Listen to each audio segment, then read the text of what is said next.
नमस्कार दोस्तों, study for PCS में आपका स्वागत है। दोस्तों, मई में यूपी पीसीएस का एग्ज़ाम होगा। उसी तरीके से मई में यूपीएससी का भी एग्ज़ाम होगा। ठीक, आज है, जिस दिन मैं वीडियो रिकॉर्ड कर रहा हूँ, आज है 2 ऑफ मार्च। इसका मतलब कि मार्च अप्रैल 2 महीना आपके पास बचा हुआ है इन दोनों एग्ज़ाम्स को देखने के लिए। 2 महीना। और जो मई का जो टाइम मिलेगा, मई में जो आपको 10-15 दिन मिलेगा, वो तो ऐसे बीत जाएगा, आपको पता नहीं लगेगा अगर आप सीरियसली इसमें इन्वॉल्व हैं तो प्रिपरेशन को लेकर। तो इट मीन्स कि आपके पास 2 महीना बचा हुआ है। ठीक है? अब इस 2 महीने की स्ट्रैटेजी क्या होनी चाहिए? भाई, स्ट्रैटेजी ऐसी हो कि आपका प्री क्लियर हो, क्योंकि अभी फ़िलहाल जो फर्स्ट आपकी प्रायोरिटी है वो प्री आपका क्लियर होना चाहिए। ये फर्स्ट प्रायोरिटी है। ठीक है? तो अब आपको क्या काम करना है कि अब आपको जो स्टडी है वो स्ट्रैटेजिकली करनी पड़ेगी। आपको सब्जेक्ट को प्रायोरिटाइज़ करना पड़ेगा कि भाई किस सब्जेक्ट्स में कितना पोर्शंस हमें कवर करना है, क्या इंपॉर्टेंट फैक्ट्स हैं और किस सब्जेक्ट का जो है रेशियो जो है नंबर ऑफ़ क्वेश्चंस के बिहाफ़ पे ज़्यादा है, उनको देखना पड़ेगा आपको। तो अगर आप मेरी रिकमेंडेशन माने तो आप देखिए कि करंट अफ़ेयर्स का रेशियो जो है यूपीएससी में और यूपी पीसीएस दोनों में ज़्यादा है। तो पहली प्रायोरिटी के बेस पे आप करंट अफ़ेयर्स को रख लीजिए।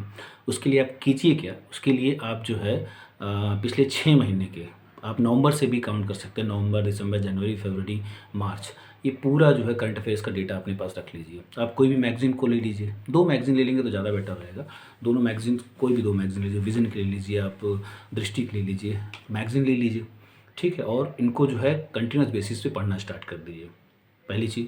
सेकंड ऑप्शन जो आप रखिए जो है पॉलिटी को रख लीजिए, क्योंकि पॉलिटी का पोर्शन जो है बड़ा इंपॉर्टेंट है। वो आपको जो है मेंस में भी काम आएगा, इंटरव्यू में भी काम आएगा।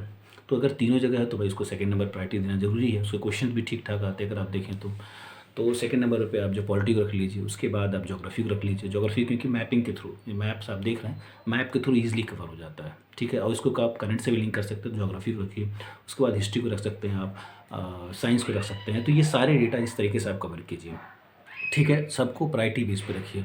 और प्रायोरिटी बेस पे रखने से फ़ायदा ये आपको होगा कि आप ईज़ी जो है चीज़ों को समझ पाएँ। कोई क्वेश्चन आएगा रैंडमली कहीं से भी आ रहा, तो आपको ये नहीं लगे कि भाई ये क्वेश्चन कहाँ से आ गया, कैसे आ गया। ठीक है? अब जब प्रायोरिटी बेस पे सभी सब्जेक्ट का आपने प्रायोरिटाइज़ कर लिया कि भाई ठीक है, ये सब्जेक्ट ऐसे है, ये ऐसे है, ये ऐसे-ऐसे है। ठीक है? इसमें इतने नंबर्स क्वेश्चन्स आ रहे हैं, ये ऐसे आ रहे हैं। ये अच्छा, अभी कैसे करेंगे? आप प्रीवियस ईयर के क्वेश्चन पेपर देख लीजिए। आप जो है 18 से, क्योंकि जो यूपी पीसीएस की मैं बात करूँ मैं, तो 18 से पैटर्न चेंज हुआ है। तो 18, 19, 20, 21, 22, ये 4 साल के जो है 18, 19, 20, 21, 22, 5 साल हो गए। ठीक है? तो इनके जो है क्वेश्चन पेपर ले लीजिए। नहीं होगा तो मुझे बताइएगा, मैं आपको अवेलेबल करा दूँगा मैं। इन 5 सालों के क्वेश्चन देख लीजिए आप, पैटर्न आप समझ में आ जाएगा आपको कि भाई क्या है पैटर्न एक्चुअल में पूछने का। तो अगर एक सारे सब्जेक्ट्स को आप देखेंगे तो उसमें रेशियो जो है करंट अफेयर्स का ही सबसे ज़्यादा है। तो सबसे पहले प्रायोरिटी करंट अफेयर्स को रखिए, बाकी सब्जेक्ट को भी प्रायोरिटाइज़ कीजिए। और मेरी राय माने तो सभी सब्जेक्ट्स को इस 2 महीने में प्रॉपर जो है टाइम दीजिए। किसी को नेग्लेक्ट ना कीजिए, अवॉइड नहीं कीजिएगा।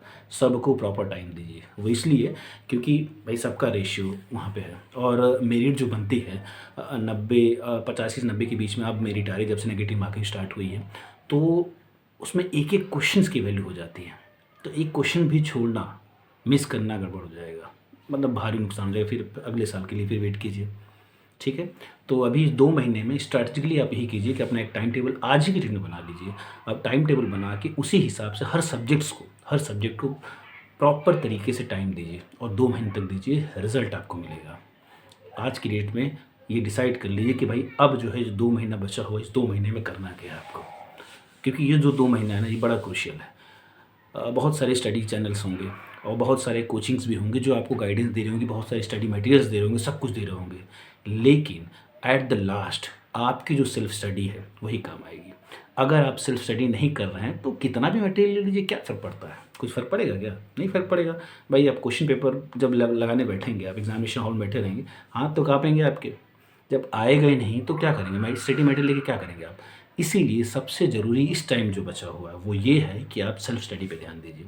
सेल्फ स्टडी पे ध्यान देंगे, 2 महीना दीजिए, रिज़ल्ट आपको दिखेगा। ये मैं गारंटी दे रहा हूँ मैं, रिज़ल्ट आपको दिखेगा। लेकिन शर्त यही है कि आपको सभी सब्जेक्ट्स को लेके चलना है, सभी सब्जेक्ट्स को लेके चलना है। उसके अलावा आप जो मॉक टेस्ट लगाइए, प्रैक्टिस कीजिए। आप मार्केट में चले जाएँगे, बुक शॉप पे, स्टॉल पे चले जाइए, बहुत सारे ऑप्शन मिल जाते हैं। कई मैगज़ीन्स मिल जाएँगी, कई जो है सेट्स मिल जाएँगे, सेट उठाइए, प्रैक्टिस कीजिए। लेकिन सभी सब्जेक्ट को प्रायोरिटी दीजिए। टाइम टेबल बनाइए मॉर्निंग से लेके दोपहर तक का, फिर दोपहर का गैप लीजिए, गैप लेके फिर जो है दोपहर के बाद जो है इवनिंग तक का बीच का जो फ्रेम होता है, टाइम फ्रेम होता है, उसमें आप जो है पढ़िए। उसके बाद फिर ब्रेक लीजिए, ब्रेक लेके फिर रात में पढ़िए, रिवाइज़ कीजिए। 2 महीने तक ना डट के लगना पड़ेगा। अगर आप डट के लगेंगे तभी काम बनेगा। 6.5 से 7 लाख बच्चे फॉर्म भरते हैं, ये बड़ी चीज़ है। और मेंस में मैंने, क्योंकि मेंस कई दिए हैं, ठीक है, तो मेंस में ये जान लीजिए कि 7 से 8 हज़ार बच्चे बैठते हैं, मेंस की बात है। तो सोचिए अगर 6.5 लाख से 7 लाख बच्चे अगर फॉर्म भर रहे हैं, बैठ रहे हैं केवल 7 से 8 हज़ार बच्चे, तो कितना ही लेवल का कंपटीशन होगा, कितना टफ होगा। गला घोट कंपटीशन है साहब, ऐसे नहीं काम बनेगा। 2 महीने तक आपको डट के लगे रहना पड़ेगा। अगर ये एग्ज़ाम निकालना है तो सभी सब्जेक्ट को प्रायोरिटी दीजिए, सभी सब्जेक्ट को टाइम दीजिए, और करंट अफेयर्स को ज़्यादा ध्यान दीजिएगा। करंट अफेयर्स को ध्यान दीजिए, उसके बाद बाकी सब्जेक्ट को लीजिए। पॉलिटी को ले लीजिए, उसके बाद जो ज्योग्राफी को ले लीजिए, साइंस को ले लीजिए, उसके बाद हिस्ट्री को ले लीजिए। और करंट अफेयर्स के साथ और जो सब्जेक्ट्स लिंक होते हैं उनको भी लिंक कीजिए। जैसे कि करंट अफेयर्स के साथ इकोनॉमिक्स लिंक्स होती है। अब इकोनॉमी में क्या है, इकोनॉमी में क्या चीज़ है, इकोनॉमी में है आप जो है बजट पकड़ लीजिए, यूपी का बजट पकड़ लीजिए, स्टेट का बजट पकड़ लीजिए, यूपी स्टेट का। उसके अलावा जो सेंटर का बजट पकड़ लीजिए। उसके अलावा जो है आप जो इकॉनमी सर्वे पकड़ लीजिए। इकोनॉमिक्स का ठीक ठाक डेटा कवर हो जाता है। तो इसी तरीके से करंट अफेयर्स को जो है अदर सब्जेक्ट से लिंक कीजिए, और उसके बाद स्टडी कीजिए, स्ट्रैटेजिकली कीजिए, मॉक टेस्ट लगाइए। यही एक तरीका है। बाकी जितने भी कोचिंग इंस्टीट्यूशंस हैं या फिर मतलब ऑनलाइन जो चैनल्स हैं, सब लोग आपको गाइडेंस देंगे, सब कुछ। लेकिन इस 2 महीने में ना आपको अपने ऊपर काम करना है। अपने ऊपर कैसे, अपने को टाइम देना, उसमें खुद को टाइम देंगे ना तभी काम बनेगा, नहीं तो नहीं काम बनेगा। ठीक है, तो इसी सीरीज़ में मैं जो है क्या काम करने जा रहा हूँ कि जितने भी सब्जेक्ट्स हैं हमारे, हिस्ट्री हो गया, ज्योग्राफी हो गया, साइंस, इकोनॉमिक्स, पॉलिटी, सभी सब्जेक्ट्स के जो इंपॉर्टेंट टॉपिक्स हैं ना, उनकी मैं वीडियोज़ बनाऊँगा मैं। अगर आपको लगे ठीक ठाक तो आप जो है इन वीडियोज़ को देखिएगा। देख के एटलीस्ट आपको ये आइडिया लग जाएगा कि ठीक है, इसमें ओवरऑल क्या क्या है। एक रिवीजन के तौर पे शॉर्ट नोट्स का टाइप का मैं बनाता हूँ मैं, और बस इंपॉर्टेंट्स रहेंगे, बहुत डिटेल में नहीं होगा। जब डिटेल में होगा, जब हमारे पास टाइम रहेगा तो हम डिटेल में बनाएंगे। अभी के हम लोग शॉर्ट क्रिस्पी एकदम बनाते हैं, ताकि जो हम जब एग्ज़ाम में बैठें तो वही हमारे काम आए।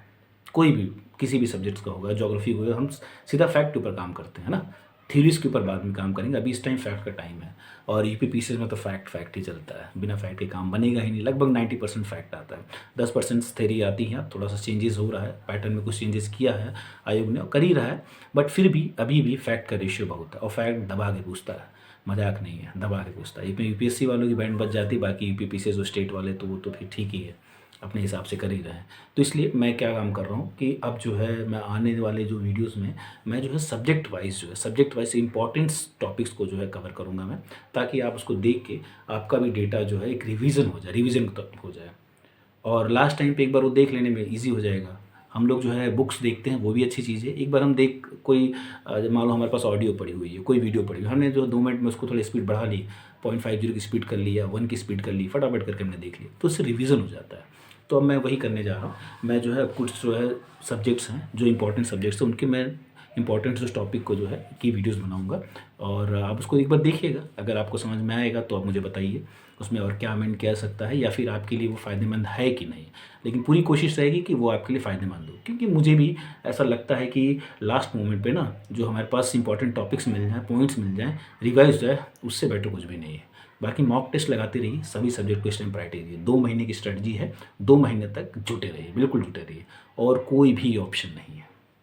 ठीक है, चलिए चैनल पे बने रहिएगा, और ज़्यादा से ज़्यादा सब्सक्राइब करें, शेयर करें, ताकि जो है और भी जो लोग हैं, जो लोग फ़िलहाल बहुत मतलब पैसे दे के अफोर्ड नहीं कर पाते हैं कोचिंग इंस्टीट्यूशंस को, उन लोग को भाई ऑनलाइन फ़ायदा हो जाए। ठीक है, तो इसलिए बने रहिए, अपना ख्याल रखिए, और लगातार पढ़ाई करते रहिएगा, ये ज़्यादा ज़रूरी है। ठीक है, सारी चीज़ एक साइड, पढ़ाई एक साइड। पढ़ाई का कोई भी ऑल्टरनेटिव नहीं है, कोई भी ऑल्टरनेटिव नहीं। This is the best one. ठीक है, चलिए, जय हिंद, बने रहिए, ख्याल रखिए।